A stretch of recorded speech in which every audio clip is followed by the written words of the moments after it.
Hi guys. The lighting in here is really horrible. I'm sorry.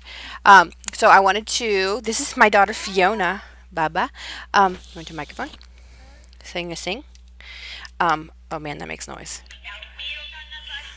Okay. So hopefully you can hear me over this. Um, Assessment. So someone told me they had an assessment as their first class. A lot of people like panic about this. It's really not that big a deal, and actually I really like assessments.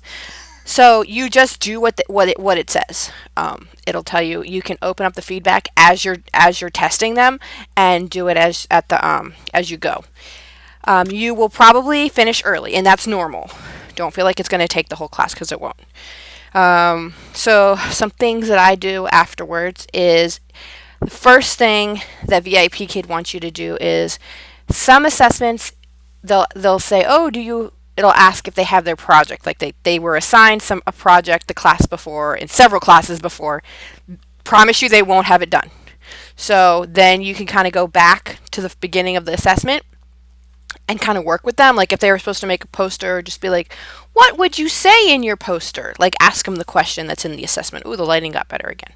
Um, then we do fun stuff like if it's a lower level class, if it's an upper level class, I just talk. I'll be like, you can ask me as many questions as you want about America or about me or whatever. I'm an open book, so I don't really care about like they can ask me whatever they want about my life. But some people don't like that, so you can be like, ask me any questions about America. They have questions that they always kind of wonder. Last weekend, one of my she was probably like 8. She had a Dino stuffed animal, and she asked me where Dino lived, and it was so cute. I gave him some like answer, like I don't know, maybe he lives half in America and half in China, and just goes to each country during all the celebrations. Another thing I do is I work on vocab, and the way I do that is I have these. I know I've shown them to you before. Hold on, I only have one hand because I'm hanging on to Fiona with the other hand hanging onto her dress. So these have pictures on them. I don't really work on so much the letters because they really do know the letters. Even like the 4-year-olds know the letters. Um, like pictures on the cards. I have cardboard children's books. Brown Bear, What Do You See is a really good book. That's really easy to read, and even if they don't know the words, the what the word I'm looking for, the like how the book is written. It's easy to read once you get the hang of it. Once you do a few of the animals. Um, oh my dinosaurs that goes like into opposites, like skinny and good and bad, and skinny and fat, and then I have a whole box of fruit. Actually, it wasn't fruit. It was like a 500 piece or 300 piece play food set I got for like maybe $15. I have it organized into fruit and vegetables, and then I have like junk food because I use the fruit and vegetable bins so much more. Yeah, Fiona comes in and into my office, and I'll be upstairs. I'm like, where's Fiona? And I see my office door open, and she's sitting in my chair with headphones. You can't quite put them on her head, but she'll put them around her neck, like as if she's working. But she likes to come in here because these are where all the fun toys are. Mommy's classroom. So we'll go over fruit. We'll read books.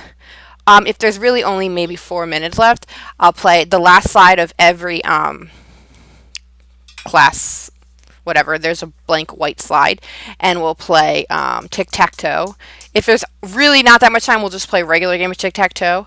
Um, if there's a little bit more time, you can be like, okay, like for each time you'll ask them a question, like, how do you spell bat?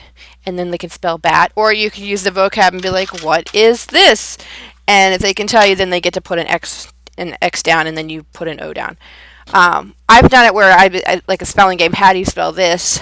And they ask me how to spell certain things. So like I have the um, to be able to spell something as well. So anyway, that's what I do for. We'll go over animals. Now again, if they're older, I just have them ask me questions about America, like cultural questions. So like I get a lot of questions like, uh, someone asked me if middle school was hard in America. Someone asked me if Americans were nice. And it's nice because then I can be like, well, what about in China? Like, I'll reciprocate the question. So I get to learn things about Chinese culture. So anyway, that's my quick video. Let me know if you have any more questions about it, or maybe if you have any ideas, if you feel like you want to run them by me, because you will run out of time. It goes for, especially the lower level assessments, they go pretty quickly. Like, you're not helping them. I mean, you can help them with pronunciation. You're not giving them answers. But if they get it wrong, obviously you can give them the answer and then write it or click the little bubble in the assessment saying, they didn't get it completely right, but with teacher, you'll see it with teacher help or support or whatever. So anyway, let me know if you have any questions. I need to go deal with Fiona now. So happy teaching!